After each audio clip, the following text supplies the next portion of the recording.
¿Qué es el banco malo? El banco malo, que todos los hemos escuchado y que verdaderamente es una barbaridad, consiste en lo siguiente.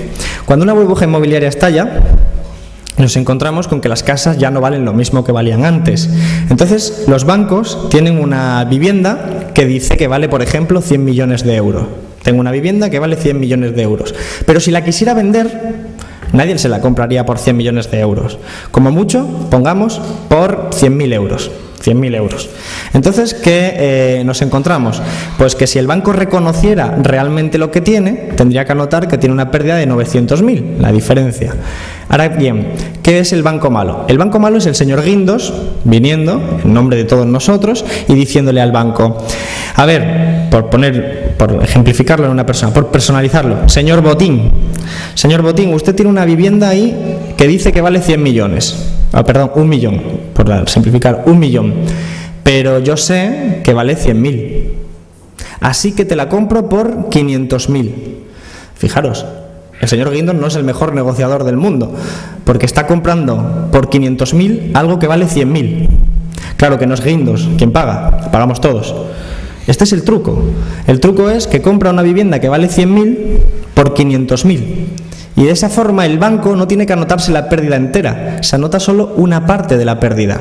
Pues bien, y aquí es donde lo enlazo con lo que yo hablaba sobre la democracia. Cuando ese proyecto del banco malo se debatió en el Congreso, unos días antes se hace lo que se llama una ponencia en la que se debate las propuestas que los otros grupos que no son el Partido Popular le hacen llegar al gobierno.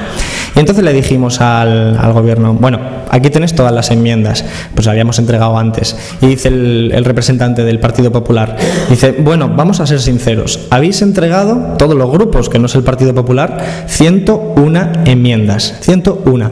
Dice, y voy a ser sincero, no nos la hemos leído todavía, pero no vamos a aprobar ninguna. Dices, bueno, me encanta esa sinceridad porque te está diciendo que tu trabajo previo, pues igual si no lo hubieras hecho hubiera sido lo mismo. Pero lo importante es lo que dijo después. Dijo, y no vamos a aprobar ninguna porque esto tiene que ver con la troika y con la troika no se negocia. Eso es lo que dijo, con la troika no se negocia. Era importante. La troika, para quien no lo sepa, es la Comisión Europea, el Fondo Monetario Internacional y el Banco Central Europeo, que fundamentalmente están, digamos, con unos intereses muy alineados con los de Alemania. Ahora bien, ¿qué significaba que te dijeran que con la troika no se negocia? Y la troika es la que nos da el rescate y la intervención. Significa que yo, por ejemplo, habiendo sido elegido democráticamente por un sistema electoral injusto, pero en cualquier caso por un sistema electoral, por la provincia de Málaga, no tenía ninguna capacidad de hablar con la troika, que en este caso, en el caso pues es antidemocrática porque no ha sido sometida a ningún proceso electoral. Sin embargo, es la troika la que manda y no yo. Entonces eso es curioso, porque eso está significando que las decisiones no se toman en el espacio democrático, sino que se toman en un espacio ajeno a lo que es la democracia. Esto podéis decir, bueno, eso lo hacéis los de Izquierda Unida porque sois minoritarios. No, el Partido Popular intentó hacer una reforma de las preferentes. Intentó hacer una reforma de las estafas preferentes y un día vino y nos dijo, no lo podemos hacer porque la troika no nos deja. Y es el Partido Popular, es decir, es la troika la que está imponiendo las condiciones absolutamente de todo en ese sentido. Fijaros que esto no es nada nuevo. Cuando Grecia de repente, después de 2 años de recortes, te encuentras con el presidente que dice, voy a hacer un referéndum. De hecho, ni lo dijo así, dijo, sugiero que podríamos hacer un referéndum. De repente la troika se puso nerviosa, los mercados se pusieron nerviosos y obligaron al presidente a dimitir y pusieron a un tecnócrata en su lugar. Es decir, esa democracia, esa posibilidad de consultar en referéndum puso nervioso a la troika, puso nervioso a los mercados. En el fondo es como decir que la propia construcción de la Unión Europea es antidemocrática. Es antidemocrática. Y dice, bueno, qué exagerado eres. Bien, ¿os acordáis de la Constitución Europea? Que se votó en torno al 2004, creo recordar, o 2005. Aquí salió que sí, mayoritariamente, un 70%. Izquierda Unida era prácticamente de las grandes formaciones la única que votaba que no, y sugería que votar no era lo adecuado. El PP y el PSOE votaban que sí. La Constitución Europea aquí fue aprobada en referéndum. En Francia no. En Francia salió que no. Y en Países Bajos salió que no. Hicieron un referéndum y la gente votó que no. Esto es importante porque yo recuerdo un artículo que entonces se publicó que decía los libros más leídos en Francia y en España a la hora de votar, ¿no? Digamos en el contexto y en la época de votar. En Francia eran todos sobre la Unión Europea, la construcción europea, la Constitución, y en España eran de fútbol, de cocina, en fin. Lo digo no porque esté intentando deslegitimar el sí, sino porque aquí pues se nos ofreció una versión idealizada de lo que era esa Constitución. Si recordáis, uno encendía la televisión y veía a los jugadores de fútbol decir sí, vota la Constitución Europea, y decías, ¿y tú por qué me lo dices? O sea, ¿qué tipo de información me estás proporcionando tú, ¿no? En fin, que no era un debate serio. Pero lo que yo quiero decir es que en el referéndum en Francia y en Holanda salió que no. ¿Pero qué hicieron entonces los gobiernos de Francia y de Holanda? Dijeron, se han equivocado al votar, así que lo aprobamos por los parlamentos. Y lo aprobaron por los parlamentos nacionales. Es decir, lo que la ciudadanía había dicho que no en un referéndum, ellos lo aprobaron por unos parlamentos nacionales. Y eso antes de comenzar la crisis. Pero es que luego viene Irlanda. Irlanda hace un referéndum y dice que no, que también se niega a aprobar la Constitución Europea. ¿Y qué hace el gobierno irlandés a instancia de la Unión Europea? Os lo podéis imaginar, repetir el referéndum. Y lo repitió. Lo que pasa es que salió que no también. Y entonces lo que hicieron fue decir, vea, la Constitución Europea no la podemos aprobar, así que le cambiamos el nombre, hacemos un copia, pega, y la ponemos y le llamamos Tratado de Lisboa. Y prácticamente podríamos decir que en la práctica está aprobada, a pesar de que no se ha contado absolutamente para nada con la ciudadanía. Lo digo porque todo eso es la construcción europea. Esa es la construcción europea en la que nos han estado engañando. Fijaros, yo soy economista y en mi profesión pues hay unos economistas que consideran que la economía es una ciencia exacta. Exactamente lo mismo que podría ser la física o la química. Una ciencia exacta sobre la que hay una verdad absoluta, y si tú no la compartes es que tú eres pues alguien que está intentando engañar a la gente. En economía existe eso, existe una gran mayoría que considera que eso es así, que en la economía hay una verdad y que todos los demás pues están equivocados. Esta concepción la podríamos llamar tecnocrática. Consideran que la población se puede dividir en dos partes. Una parte son los técnicos, que están cualificados. Esos técnicos son los que saben economía. Y esos son los que han estudiado mucho, han hecho muchos artículos muy poderosos, muy importantes, muy referenciados, y son los que saben economía y han trabajado y tienen mucha experiencia en el sector financiero, por ejemplo, y son los que saben economía. Y luego hay otra parte de la población, que es la mayoría, que es la gente. Y la gente tiene impulsos primarios, inconscientes, como, no sé, redistribuir la renta, repartir la riqueza, y por lo tanto eso hay que intentar neutralizarlo. Esa es la visión tecnocrática. La gente no debería opinar sobre economía. Esa es la opinión que hay en una parte de la profesión de economistas. Entonces dice, ¿y cómo hacemos para que la gente no opine, no pueda opinar sobre economía? Ellos dicen, porque redistribuir la renta y la riqueza, o sea, acabar con la desigualdad, es malo para la economía, pero mucha gente quiere hacerlo. ¿Cómo conseguimos que no lo puedan conseguir? Y entonces dicen, muy bien, vamos a crear estructuras supranacionales que la gente no pueda tocar. Por ejemplo, el Banco Central Europeo. El Banco Central Europeo gestiona la política monetaria. La política monetaria, da igual que no sean economistas, es algo importantísimo para la gestión de una economía. De hecho, España utilizaba la política monetaria para salir de las crisis, devaluando la moneda, o bajando los tipos de interés, o imprimiendo dinero. Esas cosas se hacen desde el Banco Central. Bien, al crear el Banco Central Europeo, lo que hacen es generar que sea independiente. Independiente quiere decir que no tiene que dar cuentas a ningún parlamento, ni al Congreso, ni es elegido democráticamente, ni a través de unos representantes, y ese es, por ejemplo, el Banco Central Europeo actual. Solo tiene un objetivo, que es la inflación, el control de la inflación. Ese Banco Central Europeo es el mismo que va a venir el día 12 a Madrid y ha impuesto sus condiciones en el Congreso de cómo quiere aparecer. Y las condiciones son las siguientes. Él va a ir a explicarnos, y viene voluntariamente, casi le tenemos que dar las gracias, a explicarnos lo que está haciendo con la crisis, ¿no? Y viene a puerta cerrada, sin micrófonos, sin gente que pueda tomar nota, sin cámaras de ámbito interno en el Congreso, y solo nos dan 5 minutos a cada partido para hablarle. Y las condiciones las ha puesto el Banco Central Europeo. y sobre el Congreso. Evidentemente nosotros hemos protestado, hemos dicho que vamos a tuitear y bueno, ya nos han amenazado con sancionarnos y en fin, bueno, como es el día 12 no puedo adelantar acontecimientos, pero será un día interesante. En cualquier caso, ese reflejo de quién manda es lo que yo quiero reflexionar sobre él, porque al final han conseguido lo que querían. Han conseguido que una parte de la población no tenga acceso a la toma de decisiones. Porque si al final la toma el Banco Central Europeo... Eso pasó en Portugal, fijaros. En Portugal hubo unas manifestaciones brutales para demandar que se echaran hacia atrás los recortes. Y el gobierno cedió. Era un gobierno de derechas, cedió. Y la Troika llamó al día siguiente al gobierno de derecha y le dijo: no puedes ceder porque esa gente está equivocada, así que no les puedes hacer caso y apruébalo de otra forma. Entonces uno se da cuenta de que realmente no es una democracia, sino una verdadera dictadura financiera, si queremos decirlo, pero una dictadura política, porque al final las decisiones se están tomando en un espacio que no podemos hacer nada para acceder a él. Por lo menos de una forma con estas instituciones. Con estas instituciones no se puede, hay que cambiarlas. Y aquí es donde vienen pues elementos como la crítica a la Constitución del 78, la nuestra. La Constitución del 78 refleja pues una correlación de fuerzas en ese momento pues interesante, donde la izquierda pues promovía, los trabajadores promovían más democracia y se consiguieron institucionalizar dentro de la Constitución la defensa de los servicios públicos, etcétera, etcétera.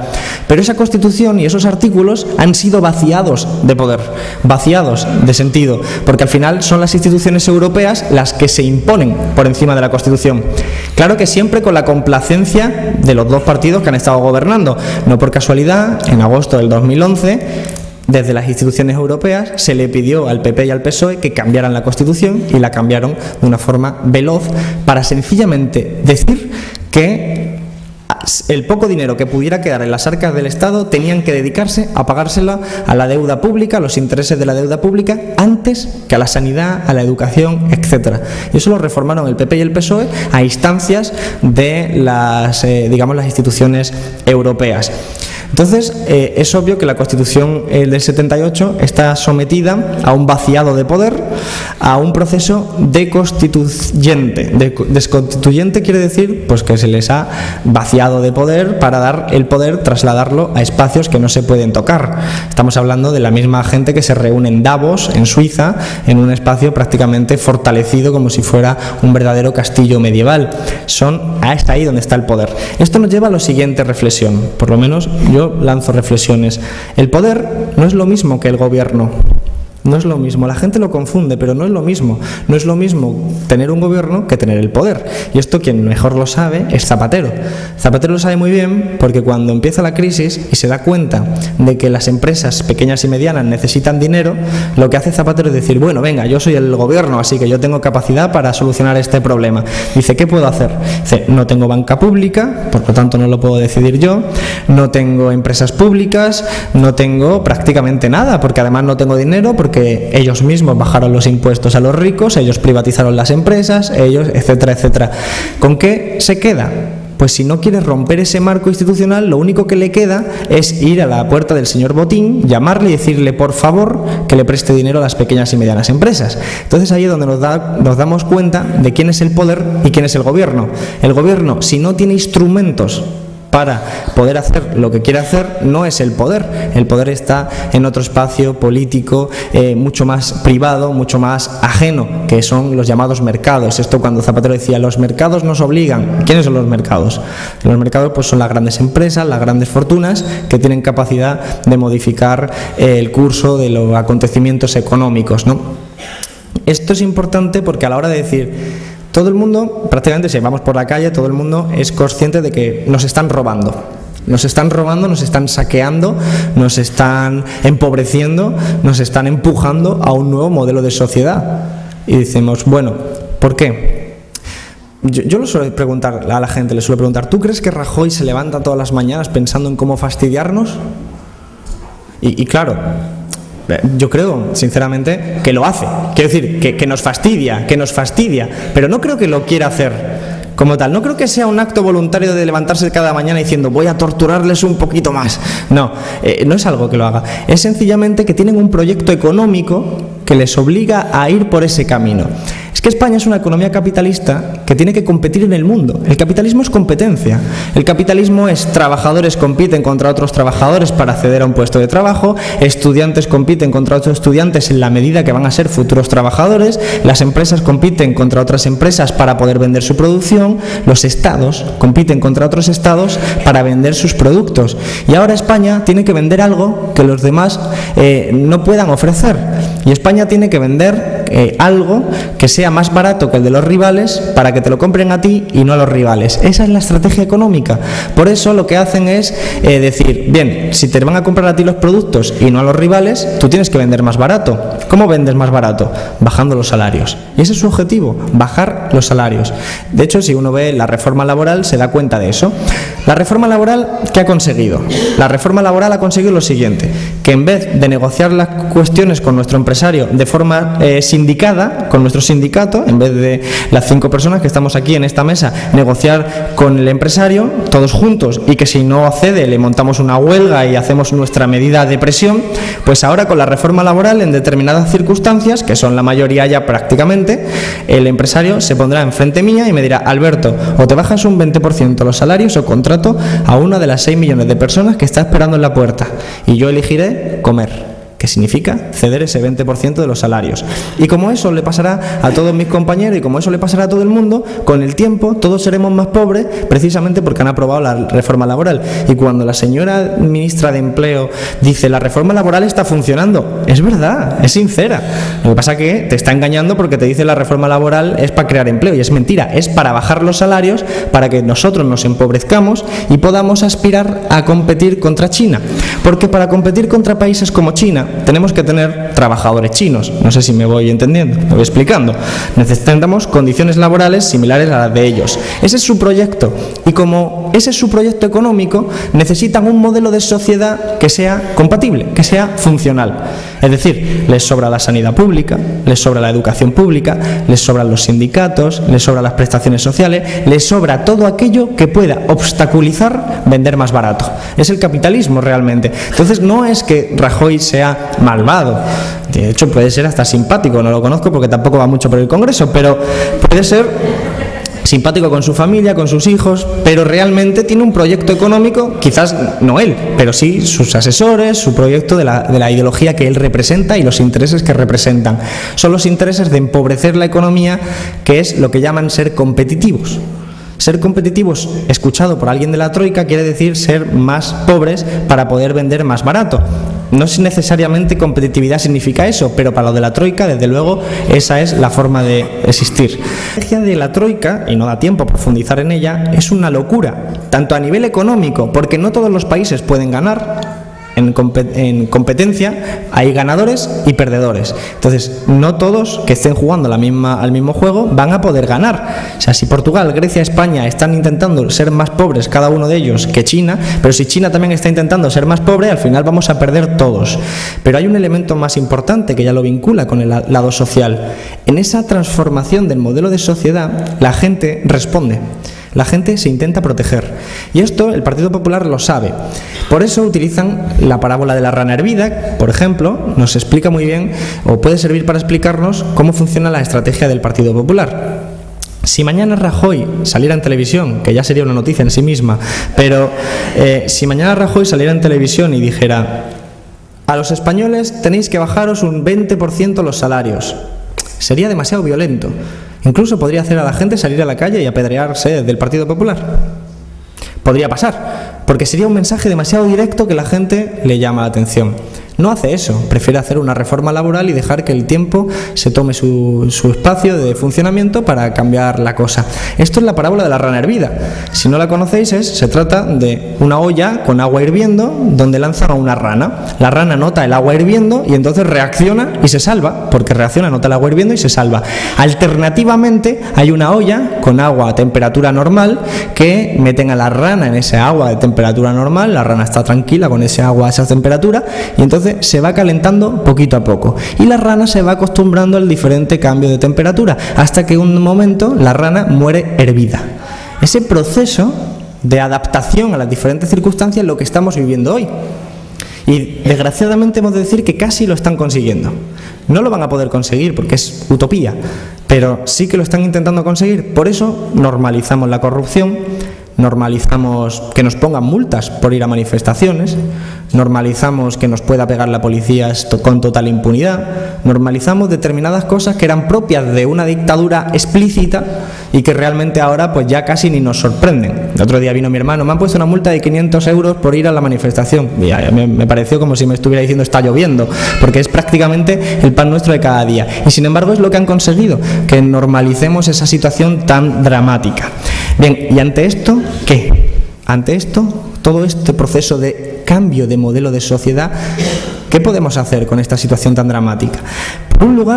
Por un lado, quede constancia de que hay alternativas económicas. Van desde lo concreto, desde incluso diría lo local, lo micro, que pueden ser alternativas de cooperativas, de autoabastecimiento a nivel, porque es algo importante que tenemos que tener en cuenta. O sea, aquí se está pasando hambre y por lo tanto hay que resolver los problemas más acuciantes desde el primer momento, ¿no?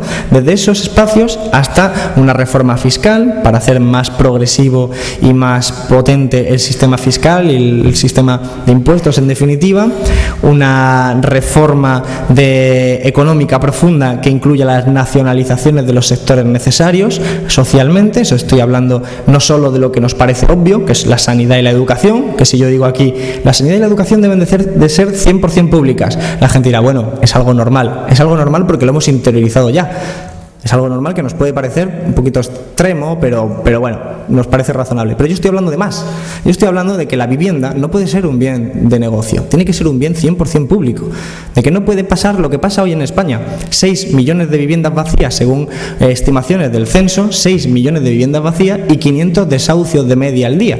O sea, esto no lo entiende nadie. Se lo podéis contar a un niño de 12 años que le intentes explicar cómo con 6 millones de viviendas vacías hay 500 desahucios de media al día. Y cómo echas a una familia de una casa para dejar esa casa vacía 5, 6, 7, ¿cuántos años podrá dejar eso? O que sobre comida en este país y que haya tanta gente hambrienta. O sea, no es una cuestión técnica, no es una cuestión de que seamos pobres. De hecho, España está en el mejor estadio productivo de toda la humanidad que haya pasado, de toda la historia, obviamente. Tenemos capacidad para producir mucho más en el mismo tiempo, o incluso para producir lo mismo y trabajar mucho menos. Es decir, todas estas cuestiones son importantes, están vinculadas a la teoría del decrecimiento, la teoría de las reformas laborales para reducir horario de trabajo. Todo esto es posible. ¿Es posible otra Europa? Pues entraríamos en la cuestión del euro, entraríamos en la cuestión de instituciones europeas. Las instituciones europeas permiten los paraísos fiscales. Es así de sencillo. El Tratado de Lisboa, por ejemplo, incluye una cláusula que prohíbe la prohibición de transacciones financieras con terceros países. Esto puede sonar muy, muy extraño, pero quiere decir que se prohíbe la prohibición de los paraísos fiscales. Así de sencillo, porque significa impedir que un gobierno pueda prohibir algo. ¿Por qué? Porque es como algo que está por encima, ¿no? Entonces, las instituciones europeas también tienen que ser absolutamente reformuladas.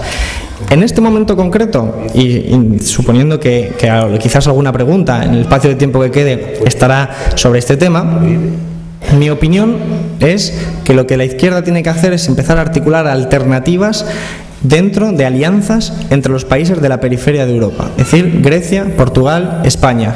Porque comparten elementos estructurales, comparten una situación, no solo la situación de herencia de la dictadura o falta de desarrollo económico, sino que también comparten un enfrentamiento estructural contra países del centro, los intereses económicos del centro.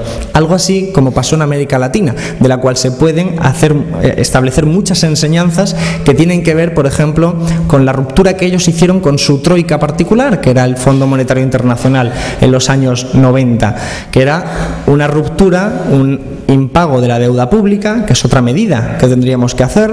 Ya sabéis que aquí hemos pedido prestado dinero a las entidades que hemos rescatado nosotros. Esto es como si yo le presto dinero a Salva al 1% y él me lo presta a mí, ese mismo dinero, al 5%.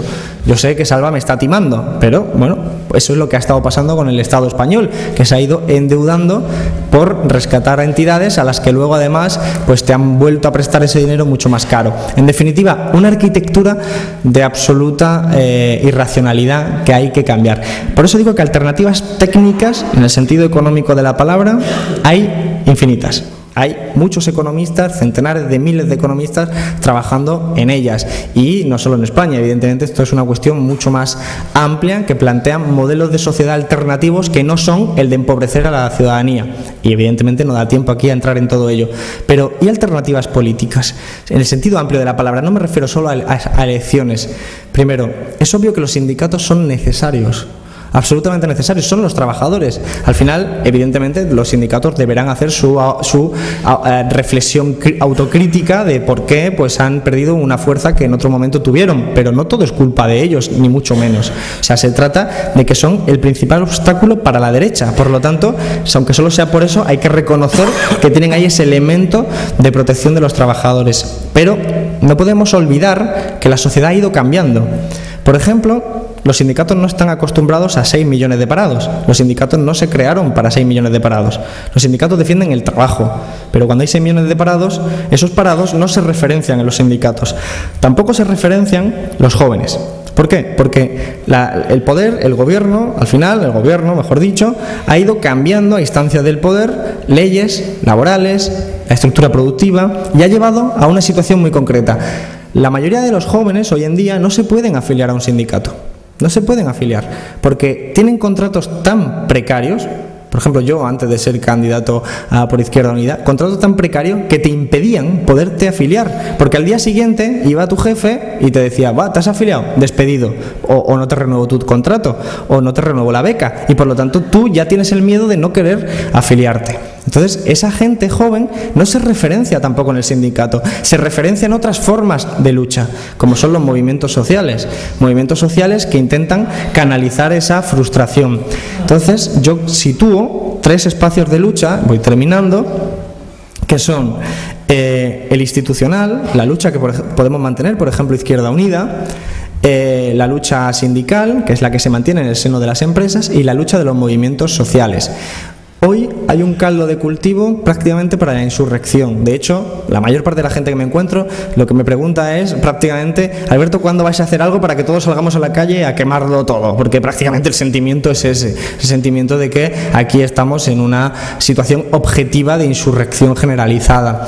Pero, evidentemente, esto también conlleva determinados riesgos, como está pasando en Grecia, que esa frustración no tiene por qué canalizarse, no hay ninguna obligación de que se canalice por la izquierda.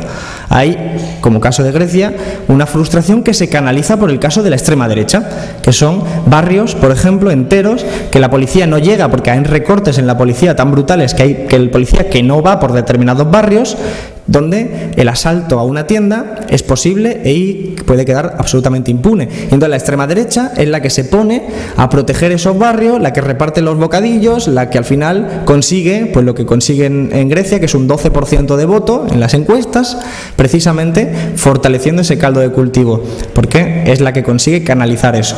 Para evitar ese riesgo, yo creo que la izquierda tiene que tomar la iniciativa. Por eso las alternativas políticas, a mi juicio, pasan por diseñar un nuevo proyecto de país. Ese nuevo proyecto de país debería incluir un nuevo proceso constituyente. Un nuevo proceso constituyente significa hacer unas nuevas reglas de juego. Estas no nos valen, porque estas son las reglas del Bárcenas, de los sobres, la que han permitido todo esto, la que permiten que los exministros, cuando terminan de ser ministros, pasen a formar parte de las grandes empresas: Zaplana, González, Piqué, Aznar, incluso a las que han favorecido, como en el caso de Aznar, privatizó una empresa y luego fue contratado. Es tan claro, pero es legal. Ese es el problema, que es que al final no es una cuestión de si es ilegal o no, es que las leyes son las tramposas, son las leyes las que no nos funcionan, las que no nos sirven. Porque al final lo que hay es una élite política, y esto es importante cuando me dice la gente a mí: es que los políticos sois todos los culpables, sois todos los peores. Ese sentimiento antipolítico, para empezar, cuando se generaliza de esa forma, es la semilla del fascismo. Sencillamente, porque ¿qué viene después de un político? ¿Qué es lo que va a venir después de un político? Porque a mí me dicen, es que tú por el hecho de ser político ya no nos vales. Y digo, entonces, ¿qué te vale? ¿Qué te vale? ¿Qué te vale un dictador? Y un dictador también es político, no es por nada. Y un tecnócrata también es político. Entonces, ese sentimiento es peligrosísimo y hay que situarlo en su escenario. Porque tiene una parte de verdad. La parte de verdad es que aquí hay dos oligarquías, la política y la empresarial. Y a veces son la misma. Como está la disciplina de partido, como está los partidos tan rígidos, al final son una oligarquía en cada partido, los dos partidos que se han ido alternando en el poder, que están estrechamente vinculados a las oligarquías empresariales y entre ellos han hecho esto como si fuera un cortijo. Eso es lo que estamos viendo habitualmente. Entonces, España se caracteriza, desgraciadamente, con estas instituciones por el clientelismo, el caciquismo, la corrupción, el venga, tú me das un dinero en B y yo te dejo a ti la concesión de este aeropuerto. Por ejemplo, para simplificarlo, ¿tiene sentido construir un aeropuerto sin aviones? La mayor parte de la gente dirá, no tiene sentido un aeropuerto sin aviones, pero el que lo construyó y el que se llevó el dinero seguro que le ve todo el sentido. Es obvio de que siempre hay una otra parte, siempre hay un sentido ahí, ¿no? Es evidente. Entonces, todo ese sistema requiere unas nuevas fórmulas. En el 2008 se hizo un artículo muy importante de investigación por un profesor universitario que hizo un estudio de los miembros de los consejos de administración de las grandes empresas, como Zaplana, Urdangarín hasta que fue despedido de Telefónica, toda esta gente, y calculó el resultado final que 1.400 personas gestionaban el equivalente al 80% de la producción del país, de la riqueza del país. Tenían capacidad de acción sobre el 80% equivalente de la riqueza del país. Esto es muy poca gente, pero cuando uno iba a mirar quiénes son estos, eran expolíticos del PP y del PSOE, que son los que han estado gobernando, y también una parte de la oligarquía franquista. Es decir, este típico personaje de 5 apellidos, con guiones, que son gente que proviene hasta de la nobleza. No es casualidad que el señor Botín sea marqués. Esto a veces se nos olvida. El señor Botín es marqués, consorte, pero marqués. ¿Por qué? Porque aquí se hizo una transición basada en legalizar partidos. Pero esa legalización de partidos no fue más allá y no fue una redistribución de la renta, no hubo una transición económica, no hubo una redistribución de la renta y de la riqueza. Es decir, todos aquellos que se habían hecho de oro en el franquismo y con herencia en la guerra civil siguieron siendo la oligarquía en la democracia. O sea, que no es una cuestión de forma, sino que hay una necesidad de superar ese proceso llamado transición. Esa alternativa económica, esa alternativa política son los dos elementos que, a mi juicio, deben de estar delante de la izquierda. Y la izquierda, y esto es obvio que yo creo que lo compartiremos todos, y es lo último que digo, tiene que abandonar el complejo de la vida de Brian, que no sé si, para mí es una de las películas preferidas, ese complejo del Frente Judaico Popular, el Frente Popular de Judea, etcétera, que a veces en la izquierda hay más organizaciones que personas.